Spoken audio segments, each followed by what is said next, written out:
Magandang umaga Pilipinas, narito na po magilagay na panahon ngayong araw ng Wednesday, 22 April 2026. Kasi po sa ating synoptic situation, wala pa naman po tayo namomonitor na nabubuong low pressure area o bagyo sa loob at labas ng ating Philippine Area of Responsibility. Ngunit ang easterlies ang makakaapekto sa Southern Luzon, Visayas at Mindanao. Dulot nga ng easterlies sa Metro Manila,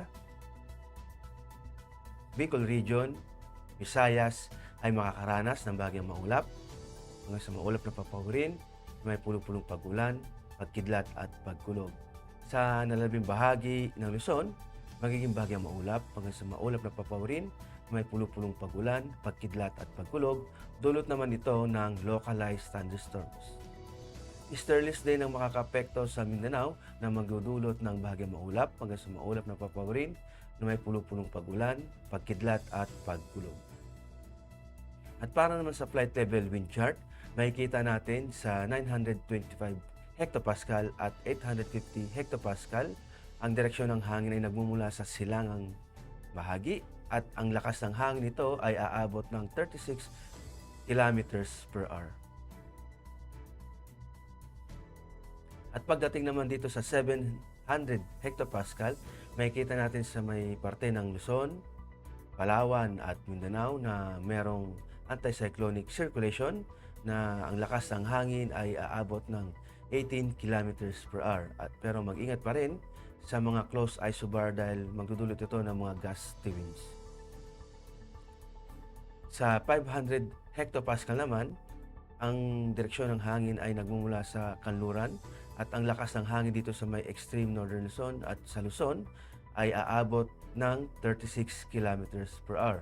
At sa labing bahagi naman ng Luzon, ng bansa, ay maging 18 kilometers per hour. At para naman sa impact of flight operation, dulot nga ng easterlies sa Metro Manila, Calabarzon, Mimaropa, Bicol Region, Visayas at Mindanao. Ang main hazard nito ay yung warm and humid air from Pacific na mag-enhance sa mga convective activities. Ang impact nito sa rotary, localized thunderstorms and light turbulence na makakapekto sa operations, lalong-lalo na sa inland at tuwing hapon. Sa fixing naman, generally fair with possible isolated sea breeze causing short-term delay or turbulence. Sa nalalabing bahagi ng Luzon, dulot nga ng localized thunderstorms, ang main hazard ay yung afternoon convective development producing gas fronts and heavy rains.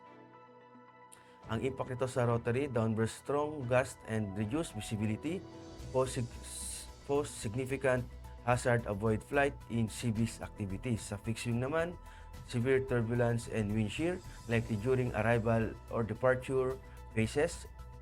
Aircraft may experience temporary delays or required diversion. At para naman sa astronomical information, ang araw ay sumikat kaninang 0538 at lulubog din naman mamayang 1811. Para naman sa moon illumination, meron tayong 32% increasing.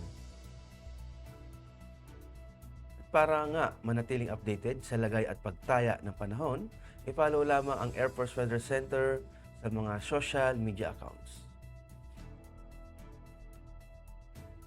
Sa ngalan ng aming commanding officer na si Colonel Alvin Jan Cugador, PAP JC, ako po si Technical Sergeant Brian Benedict Garcilia, Weather Broadcaster ng Air Force Weather Center.